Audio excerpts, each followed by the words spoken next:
O dia mau, ele chega na nossa vida como de assalto. Acordamos achando que iremos viver um dia como os outros, com as nossas rotinas, com os nossos compromissos. Quando de repente chega aquela notícia. Um diagnóstico contrário de saúde, uma demissão do nosso trabalho, um conhecimento acerca do que um filho está vivendo, a comunicação do nosso cônjuge, que a relação acabou.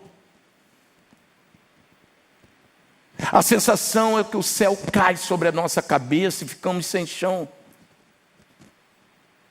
sem saber o que fazer, abalados emocionalmente, fisicamente, espiritualmente.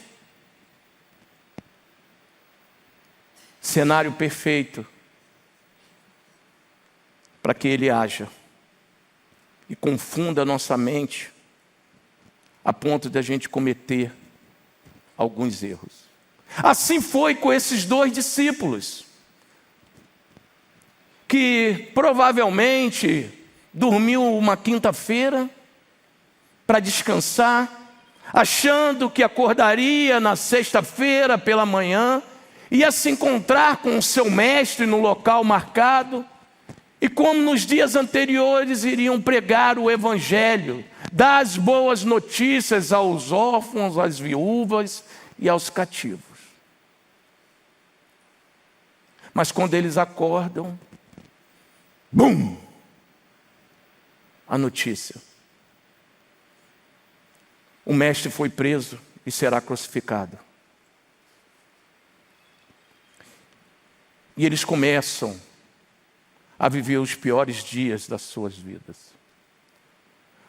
Porque os religiosos daquela época estavam determinados a exterminar de vez com aquele movimento iniciado por Jesus, que chamavam de caminho. Então, sim, eles estavam correndo perigo.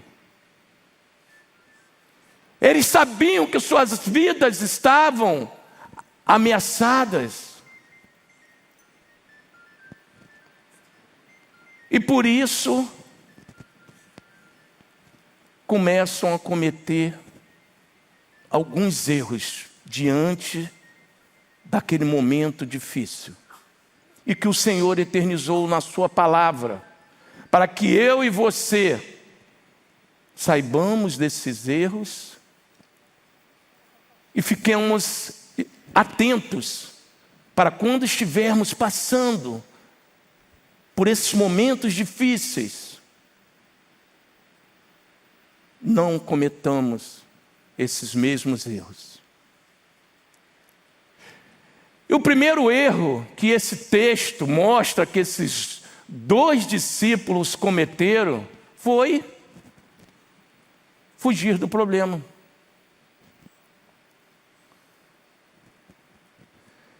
Meus irmãos, problema é que nem bola de neve. Se você não resolver, a tendência é que ele cresça. Essa história de que o tempo resolve o problema é uma grande mentira. O tempo, no máximo, vai fazer você acostumar com o problema, mas não vai resolver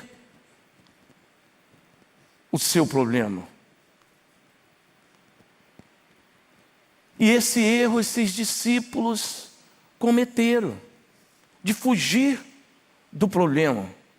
Isso é bem claro logo no versículo 13, quando ele diz: naquele mesmo dia, 2 deles estavam indo para um povoado chamado Emaús, a 11 quilômetros de Jerusalém. O problema estava em Jerusalém. Mas Jesus não orientou eles a saírem de Jerusalém. Pelo contrário, Jesus tinha uma promessa nessa situação, que era ressuscitar ao terceiro dia. E ao fugir do problema, eles estavam abrindo mão da promessa que Jesus tinha sobre a vida deles. É o que tem acontecido com muitos casais. Diante de um problema no relacionamento, eles decidem fugir do problema, se separar, abrindo mão de uma promessa que Jesus tem sobre a vida deles. Lá em Mateus, no capítulo 19, versículo 6, é muito claro a direção de Jesus acerca de uma união. Assim, eles não são mais dois, mas sim uma só carne. Portanto, o que Deus uniu, ninguém separe. Existe uma promessa na vida de cada casal, mas como casal, não individualmente. A promessa é como uma só carne. E diante de um problema, esse casal prefere fugir e abrir mão da promessa que Jesus tem sobre a vida deles, como uma só carne.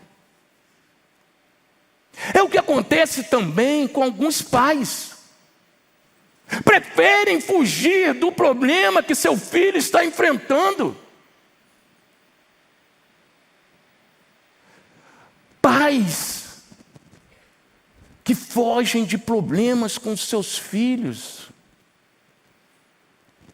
Acreditem vocês que eu já escutei de pais dentro da igreja crente falar porque prefere ver o filho morto do que ele ser homossexual, do que ele ser um drogado, do que ele viver em prostituição, que prefere ver ele longe, morto, do que viver com uma situação dessa, abrindo mão da promessa que Jesus tem sobre a vida dos nossos filhos. O Salmo 127, versículo 3 e 4, é muito claro. Filhos são heranças do Senhor, flechas na mão do guerreiro. Ei, será que Jesus errou?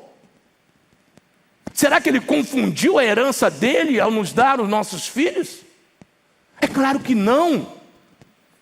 Esses filhos, mesmo com alguns problemas, continuam sendo herança do Senhor. Por que é que você vai abrir mão disso? Qual o seu direito de abrir mão dessa herança que o Senhor te deu? Ele confiou essa vida a você. Com todos os problemas, Ele confiou essa vida a você.